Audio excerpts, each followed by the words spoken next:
I'm Pastor Mark Rose from Christ Lutheran here in Brenham, Texas. And during the season of Lent, we've been talking about the spiritual disciplines that can help us have a deeper relationship with God in and through Jesus. This week I've been talking about reading the Bible and why it's important and some of the ways that we might practice this in our lives.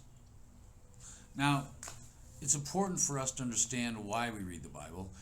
Martin Luther, who's a hero of our faith, said that the Bible is the cradle wherein lies Christ.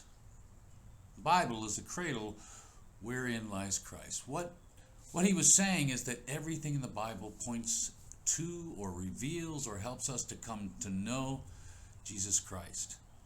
That's true no matter where you open the scriptures, whether it be at the very beginning in the book of Genesis, or in the Psalms, which are a series of prayers and poems, or the Gospels, which speak of his life and ministry, or pretty much anywhere in the New Testament. Eventually, all of these point and lead us towards Jesus. And then it is the Christ in us that helps us to see it. Now, there are a few ways to read the scriptures. You can do deep exegetical study and learn Greek or Hebrew. You can learn the context. You can learn what life was like at that time and try to place it all together. And that gives us a rich understanding of what's going on. We can learn the thing behind the thing. But one of the ways that I enjoy reading and thinking about the scriptures, and I think anyone can do this, is to meditate on a word or a verse or a series of verses and see where it takes us. It's really different for everyone. Yesterday during worship, one of the passages that I read was from Psalm 121. So let me show you how you might try this. The first thing I would encourage you to do is to find a quiet place, both in your presence and in your heart. Set your phone on silent. It'll be okay. And ask God to speak these words to you so that you might find understanding. And then start by slowly reading the passage. I lift my eyes to the hills. From where is my help to come? My help comes from the Lord, who made heaven and earth. You see, you might try reading these two verses a few times, more slowly each time. And quite often when you do this, a word or a phrase might stick with you. I lift my eyes to the hills. Why would I do this? What does this mean? Well, maybe the act of looking off to the distance is an act of acknowledging that I'm not looking within myself, but outward for something beyond myself. And in doing so, I'm recognizing that the direction or inspiration that I seek comes from outside of me, that I don't have all the answers. So from where is my help to come? You see, I'm asking the question that if I don't know the answer, then where? Where will I find the answer?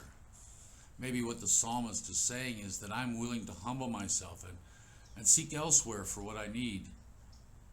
My help comes from the Lord, the maker of heaven and earth. My help comes from the Lord, the maker of heaven and earth. Once again, I'm saying that I don't have all the answers. I'm seeking something that's outside of me, that's not from me, but instead from the Creator, the maker of all that is and all that will be. So right there, at the beginning of this prayer, I'm acknowledging that what I'm seeking must come from God, the Creator, the maker. And in doing so, I'm now in relationship with God. In relationship with God. See, when we take the time to read the scriptures in this way, the Spirit of God is leading us to enter into a relationship with God in and through Jesus. For where the Father is, where the Creator is, there is the Son. And I'm able to know this through the Spirit of Christ in me. God desires a relationship with you. That's what you were created for. To be in relationship with God, and through the scriptures, through reading the Bible in this way, we may discover the direction that we need to go or the answers that we seek. Go ahead, try it. Try it for a week or try it for 2 weeks and see where it leads you. See, this is just one way to read the Bible. And it's important because it's through this relationship that faith grows in us. And then we can become who God made us to be, a better version of ourselves, and know an abundant life.